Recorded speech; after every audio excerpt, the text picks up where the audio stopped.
De nouveaux personnages apparaissant dans la série ou dans le manga, deux anciens qui reviennent au devant de la scène, ou pour nous sortir de mauvais pétrins.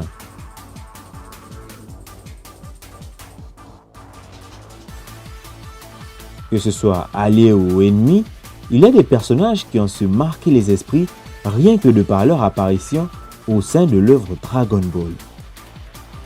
Oh, comment ça va les Dragon Ballers? J'espère que tout va bien pour vous. Vous l'aurez compris, aujourd'hui, c'est un top 5 des apparitions dans Dragon Ball.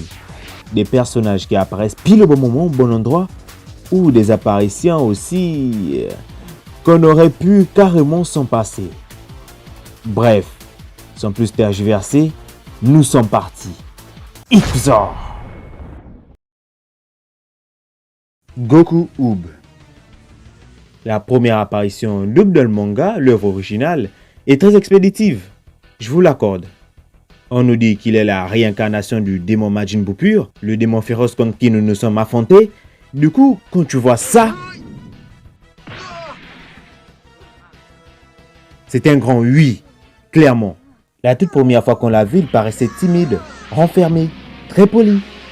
Mais lorsque Goku a réussi à le faire sortir de ses gants, là ce n'était plus tout de suite la même chose. Qui n'a pas été étonné de voir que ce jeune petit garçon donnait du fil à retordre à Goku? On parle quand même de Goku. Il s'améliore au fur et à mesure du combat. Il s'imprègne du style de combat de Goku pour s'en créer un. On en aura l'occasion de reparler sous peu, mais je tenais quand même à ce qu'elle figure dans la vidéo. Vous vous souvenez de la première apparition d'Abra?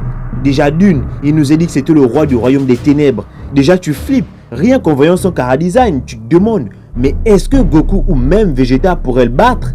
Ou même Gohan qui a vaincu Cell? Et de deux, comme si ça ne se faisait pas, Shin ne cesse de dire qu'il est extrêmement dangereux, et sans même qu'on ne s'en aperçoive.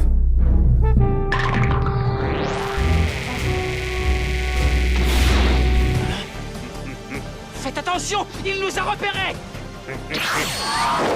Il apparaît devant Kibito et sans même hésiter, il le pulvérise. Kibito! Il l'a tué! Ma première pensée en regardant ce personnage après cet acte qu'il venait de commettre était, c'est un véritable démon. Même si lui n'est pas allé aussi loin que Boutenks qui s'apprêtait carrément à détruire la Terre. Pas juste au moment où Goku pense avoir trouvé la solution de comment l'éliminer. Il est décidé, ils vont finir, il n'y a plus personne pour l'en empêcher. Gohan est presque invalide, ne peut pas faire grand chose. Ça y est, il va faire sauter la Terre. Goku sorti tout droit du monde des cailloux, l'envoie un Tenzan, puis le coupe en deux et l'empêche de rayer la Terre du système solaire. Qui l'aurait imaginé?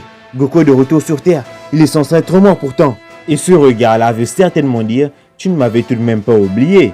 Ce moment est l'une des meilleures entrées en scène de Goku. Depuis le tout début de l'arc, la Terre est entre la vie et la mort, mais n'avait jamais été autant menacée qu'à ce moment-là. Et comme par hasard, pile au bon moment, Goku refait son apparition. Il possède désormais une arme toute puissante. La boucle d'oreille Potara du doyen Kaio. De son côté, Vegeta s'est lui aussi mis en route en direction de la Terre. L'espoir renaît et le combat contre Buu continue.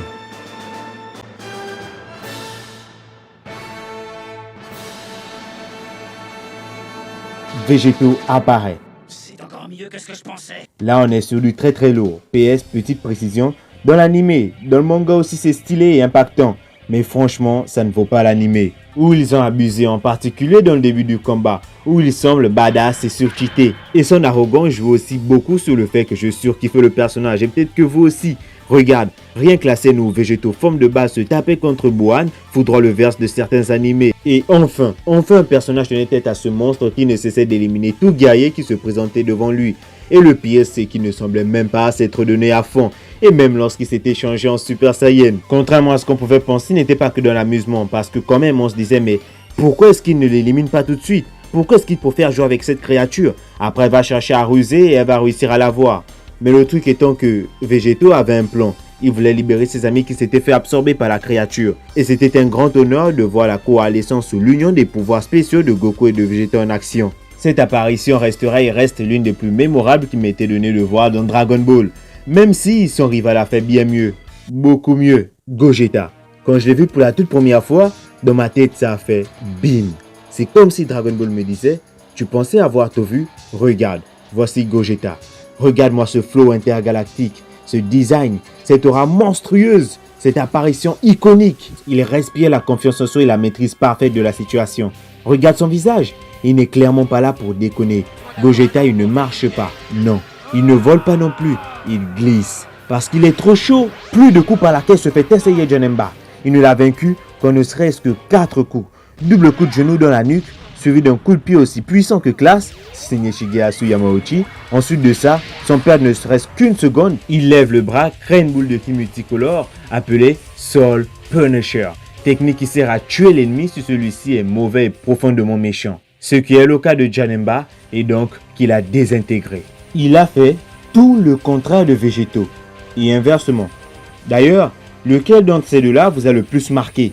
Et je ne parle pas de la vidéo, je parle de leur apparition tout au long de l'œuvre, de leurs différentes apparitions, leur design, qu'est-ce qui vous a le plus marqué et surtout leur performance. Pour ma part, j'ai une petite idée, mais bon, est-ce que ça vous tenterait que je parle de ça en vidéo? Et bien sûr, à cette vidéo, si vous voulez une partie 2, mais cette fois avec Dragon Ball Super, vous savez quoi faire, mettre un pouce bleu ou un pouce rouge si vous avez apprécié la vidéo ou pas, vous abonner à la chaîne et aussi laissez votre commentaire pour la partie 2.